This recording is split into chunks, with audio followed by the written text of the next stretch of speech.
अस्सलाम वालेकुम फ्रेंड्स, मैं हूं अदनान नवीद और मेरे चैनल दुबई सिल्क सेंटर पे आपको खुशामदीद। दोस्तों, जब से इंसान ने रोबोट बनाया है ये इंसानों के बहुत सारे काम करना शुरू हो गया है। यूं कह लीजिए कि ये इंसानों से बेहतर काम करना शुरू हो गया है।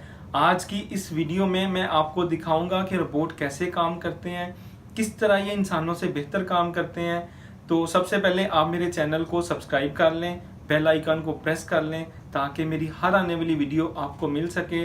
तो दोस्तों, शुरू करते हैं आज की वीडियो।